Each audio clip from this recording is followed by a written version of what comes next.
Hi Brendan, hi Anna. Hi. Welcome to our evening's class. Tonight we're looking at topic 2 called client rights, and I have our slideshow for us today, and I also have some handouts for you both. Thank you. Welcome to take notes if you like or not, because you can just follow on the slideshow and we will discuss everything we're learning. Feel free to ask any questions whenever you need to or clarify anything that I've said. Any questions? I think all good, Nat? Yeah. All good? Yep. So if you can remember what we've learnt so far in the unit, and over the last few weeks we've looked at how to greet and observe people in a community setting, and how to and ways that we can do that, such as being warm and friendly, and what we're going to learn today is client rights. It's important to learn client rights because some service users may need support, and you as workers also have rights as workers too. So what you'll be able to do by the end of this lesson, you'll understand what a human right is, and you'll be able to identify workplace documents that uphold the rights of the person.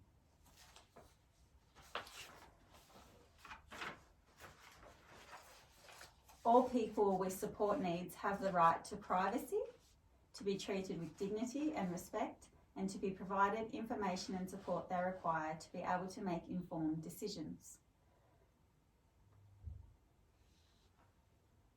Rights are outlined in policies and procedures with which you must comply in your workplace. So if you're working in a disability setting, they'll have particular policies and procedures for disability. If you're working in aged care, they too will also have specific procedures and policies that you'll need to comply with.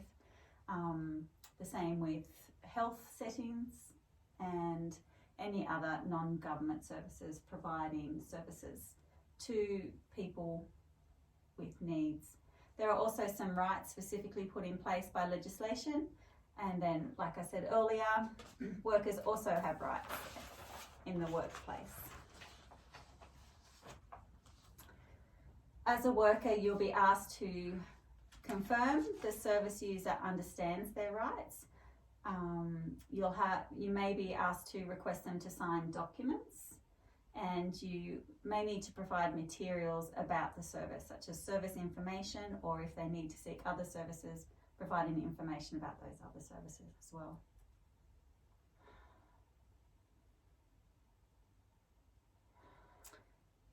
So let's just learn a little bit about what are human rights. And I have a video here that will go through what we need to know and a bit of history about human rights as well. Oh, I've clicked the wrong button. Oh. There we go.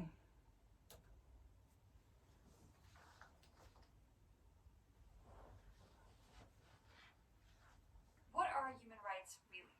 If this is a question you have been pondering upon for a long time, or perhaps now for the first time, this is the video for you. Using only a few minutes, we will teach you the basics of human rights law, so hang along. Before looking into what human rights are, let us jump back in time to get some context. Although the history of human rights can be traced even further back in time, let us start in 1948. After the end of World War II, which had been brutal and caused a lot of suffering, the international community was determined to prevent future wars and to stop states from committing further violations against their populations. With the horrors of the war fresh in memory, the United Nations adopted the Universal Declaration of Human Rights, a document consisting of 30 articles setting out rights that every human is entitled to purely by the virtue of being human. The declaration was groundbreaking and is often considered to be the founding document of human rights law. For the first time, it was acknowledged that states not only have duties towards each other, but also towards individuals. The the Declaration sets out that every human, everywhere, has the same inherent rights, and it laid the groundwork for the creation of various other human rights documents. So, what are human rights actually?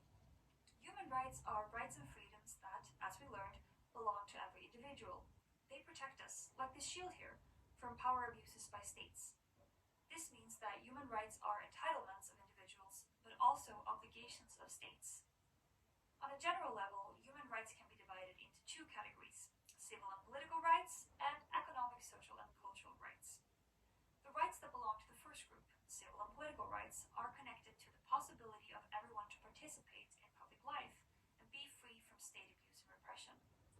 Those rights include, for instance, the prohibition of torture and freedom of speech. Social, economic, and cultural rights, on the other hand, are more concerned with fulfilling people's basic needs and ensuring a minimum quality of life. There is, for instance, the right to work and the right to food. However, in reality, all human rights are closely connected and rely on each other, since the fulfillment of any one right depends on the fulfillment of the others. A principle which is very fundamental to human rights is also the principle of equality and non-discrimination. Since human rights belong to everyone universally, discrimination in the fulfillment of such rights is a violation of the rights in question. There are three levels of human rights obligations: international, regional, and national. Human rights are set out in international documents, such as the UN Core Human Rights Treaties, and in regional documents, such as the African, American, or the European Regional Human Rights Treaties. Human rights are also enshrined in national laws, such as constitutions and other laws. Which human rights obligations a state has, therefore, depends on a variety of factors, including which binding documents it has adopted and what its national laws provide. However, all states in the world are also bound by international customary law. That is, very simply put, states' previous behavior. They are also bound by general principles of law, which include certain human rights standards that bind all states. For every human right that an individual has, a state has the corresponding obligation to respect, protect, and fulfill the right. This means that the state cannot violate your rights. The state must also protect your rights from harm caused by others, as well as take active measures to make sure that you can enjoy your rights in practice. Thank you for watching this video. To learn more about human rights, make sure to check our website, listen to our podcast on human rights, and stay tuned for more. Okay. Any questions? Don't think so, no. No? It's a pretty cool video. So let's just recap on human rights and what we've just watched. Here we go. So Jean-Henri Dunant, I think is how you pronounce it, was a Swiss businessman and social activist. During a business trip in 1859, he was witness to the aftermath of the Battle of Solferino in modern-day Italy. He recorded his memories and experiences in this book in 1864, which inspired the International Committee of the Red Cross, which is pretty well known. Soon after that, the Geneva Convention aimed for the amelioration of the condition of the wounded in armies in the field. So pretty horrific image there. And then this is Roosevelt Eleanor. She's a modern human rights activist, and she after World War II, she became the mother of the Universal Declaration of Human Rights.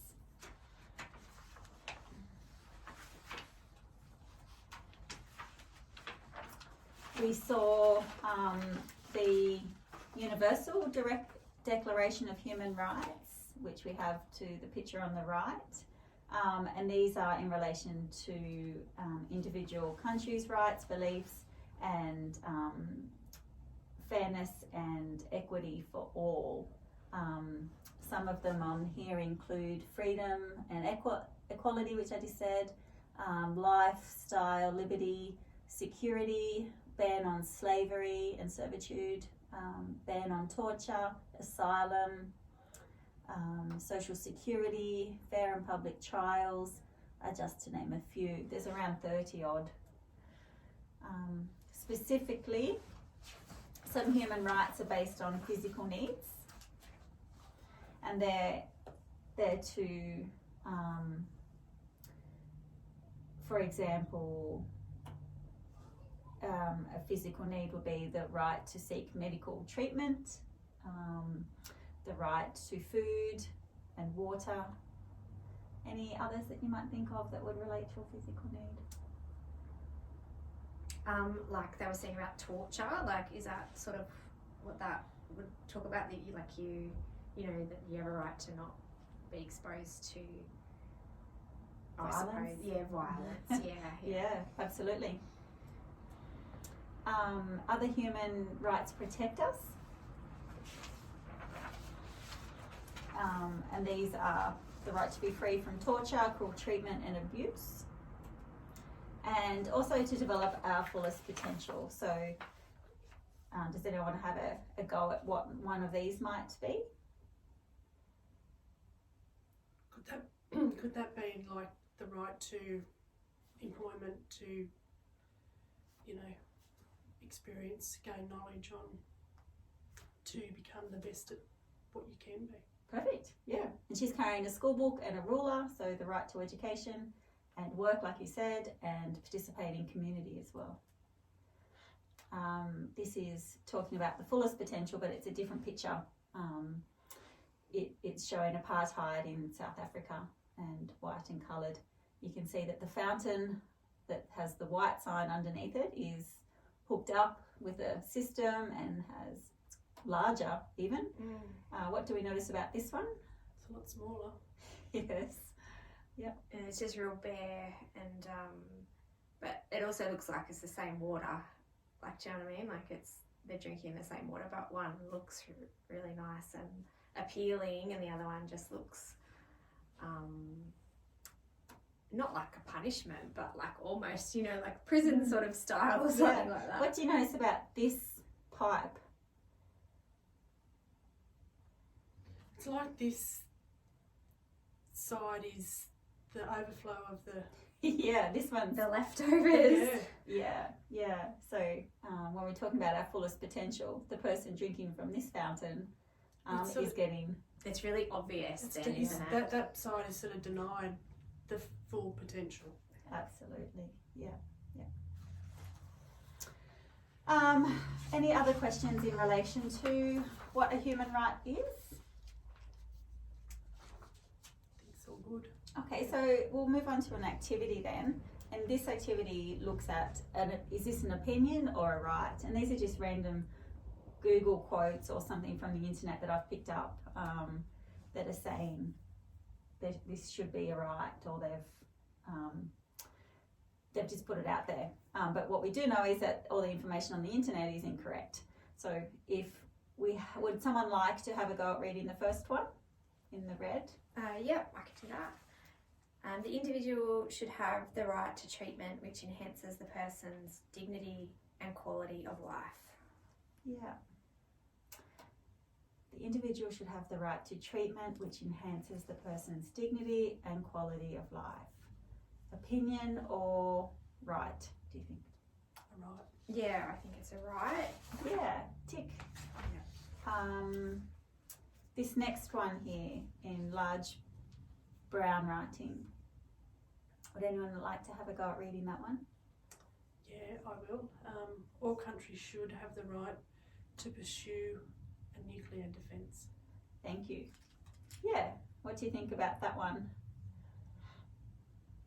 Well, I think everyone has a right to protect themselves, and countries have that right, but I don't know about the nuclear side of the equation there. That seems a bit extreme for me. I don't know if that's, I would think that's an opinion more than a right. Yeah, well explained, Anna. Thank you. I agree. What do you think, Brenda? Yeah, look, I agree. It's an opinion. Yeah. I'll read this one down here. I'll have a turn. So everyone has the right to a job, to reproduce and to carry a gun. Opinion or right? Everyone has the right to a job, to reproduce and to carry a gun. That's tricky because I think it depends on where you are in the world. That's what I'm thinking, yeah. In certain parts of the world, people might think that that's part of their everyday rights, but I suppose here where we are, it doesn't feel true to me, I suppose. An opinion, is that where you're going with That's that what one? I'm leaning towards on this one. How about you, Brendan? Yeah, look, I agree. I think it's more of an opinion than I a think right. just the carrying of a gun Yeah. part of it isn't something that in our culture That's right. is so normalised. And the last one, would anyone like to read it? Down here in this corner. Yep, every person has the right to privacy. Yeah. Opinion or right? I think that's a right. Yeah, I agree with that. Any reasons why? I don't know, I think the government does a lot to, like if they wanted to get information on you and stuff like that, there's a lot of rules in place that they can't have access to all your personal information without you giving them consent and things like that. So I think that there's like laws about it and that sort of stuff. Yeah, that's an excellent answer, and we'll get to, you're not meant to know the answer to that one. That was a really good explanation, and we'll learn a bit about privacy in a minute. But in practice, community services takes rights very seriously, and it's one of the foundational or cornerstones of most of the work that we do.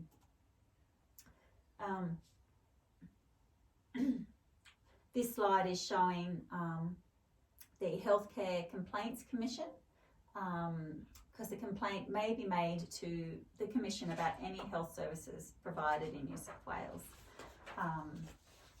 And we'll have a look at some healthcare rights. So this is related to our service at the moment. So having access to a health service is a right. Safety, so providing services with professional skill, care and competence.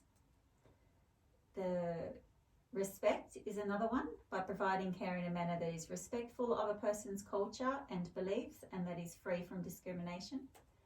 Communication, by providing open, complete and timely communication throughout the period of care. Participation, so we're ensuring health information, that's the wrong one. Participation is encouraging patients and clients to make fully informed decisions by discussing treatment options and expected outcomes. Privacy is ensuring health information of patients and clients is only shared with appropriate healthcare providers. And comment, so we acknowledge and take seriously all client comments and feedback. We're going to look at two.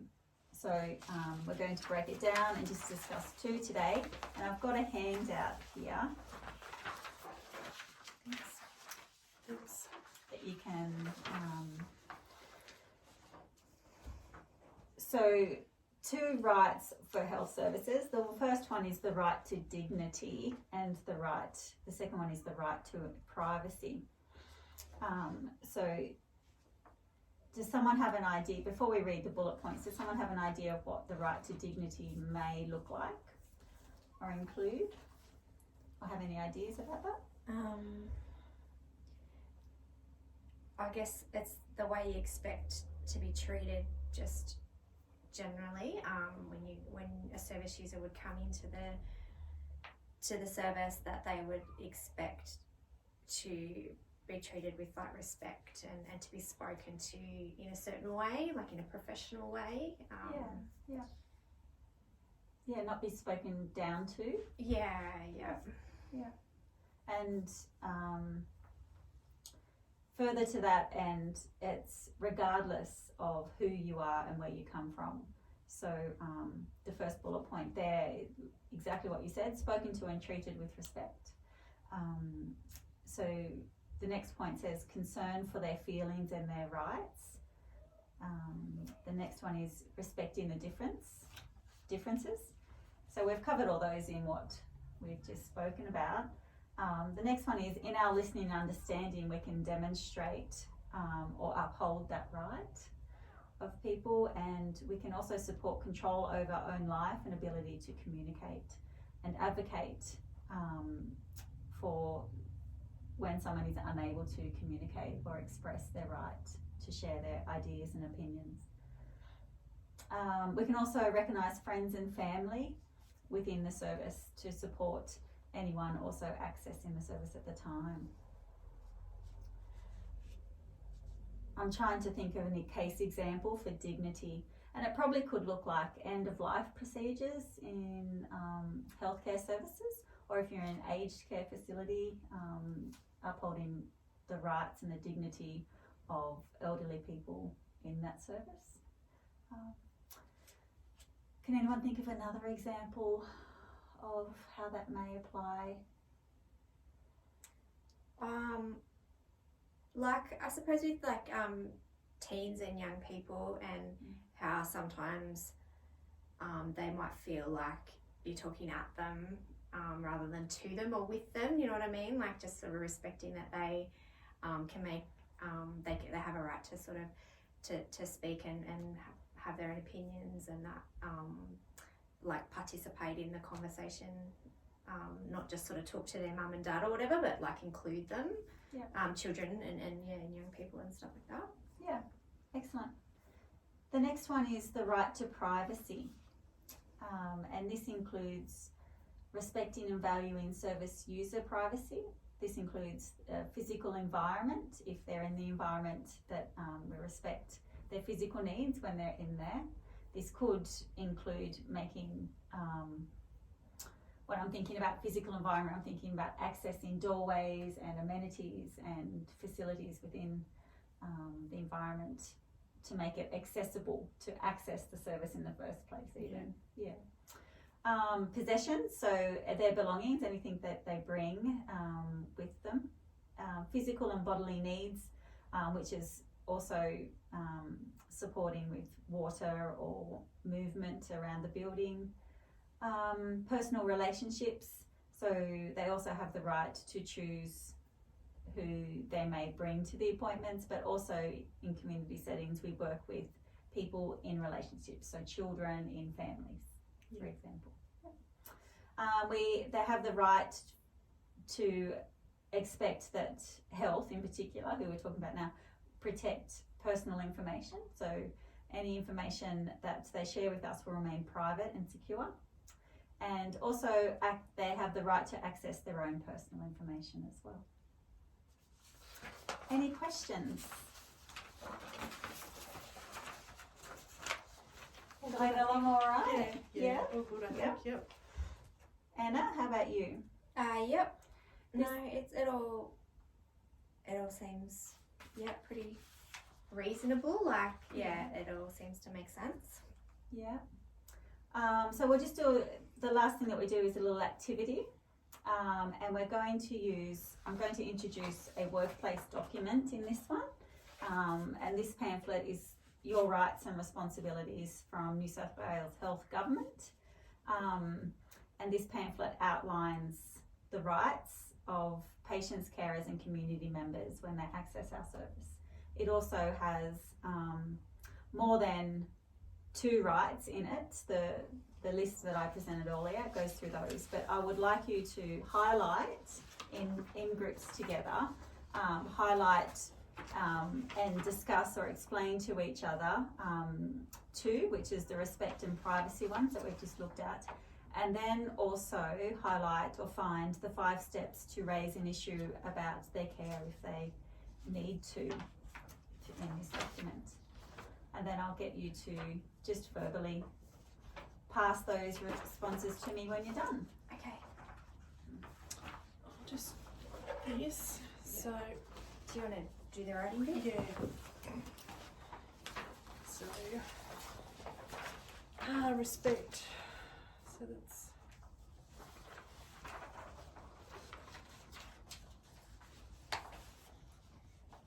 and privacy.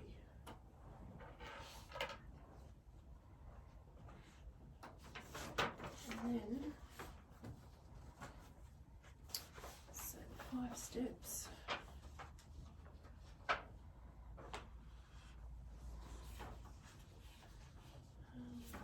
Contact.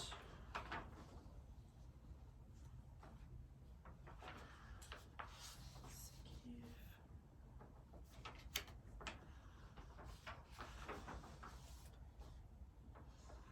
Announcement. So it's all in there. Yeah, yep, the 5 steps for if there's an issue. And then, yeah, we've got the respect and privacy. Brendan, I might get you to read out the respect paragraph. Yep. Is that okay? Yeah. So respect. Patients, families, carers and visitors have a right to be treated with courtesy, dignity and respect while in our health services, regardless of culture, beliefs, values, gender or disability. We ask that you show respect to our staff, volunteers and other patients and visitors. Did you need to discuss anything, Anna? Yeah, so that's like, you know, you treat people the way that you'd like to be treated, and that you try and, I suppose, think about any like differences that someone might have that you maybe could take into account when you're speaking with someone or offering them services. So yeah, we as staff have a right to be respected as well. And we, I suppose, yeah, we get, that's part of our job, is that we get that right, and then we have an obligation, like they were saying before, that we provide that right to other people. Yeah. And the next one was privacy.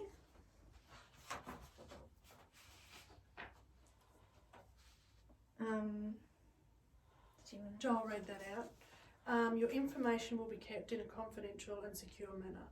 You are entitled to request access to your health information that is held in New South Wales Health Services. Normally you will be asked to apply for access in writing and provide identification. You may be charged a fee. We may share your health information with other healthcare workers so that we can give you the best possible care. Ask for a copy of the New South Wales Health Information Privacy Leaflet for patients if you would like more information.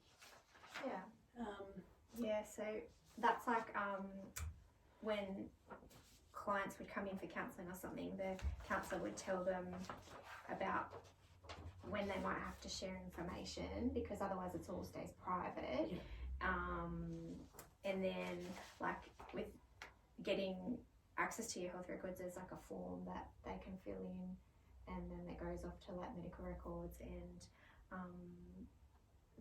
because there's stuff in the medical record that might not be appropriate to give out to everyone all the time, so they have to go through that process. They can't just sort of walk in and ask for their file and you hand it over to them.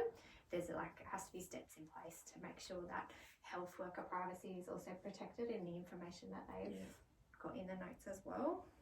Yeah. You'll have no problems explaining privacy to service users. And then if the event that a right is violated or there are issues in the care, what would be the first step? Talk to the staff involved with your care. Yep. Number 2. Contact your local facility manager. Yep. And there's a number there, so you can even support someone to use that number. Yep. Number 3. Write to the chief executive. They can. And number 4. Contact the Healthcare Complaints Commission. Yes, and we have that website. in that website in your handouts. Yep. And number 5. Go to the New South Wales Ombudsman. Yeah, that's right. And checkpoint is understanding what a human right is, tick, and identify a workplace document that upholds the rights of the person.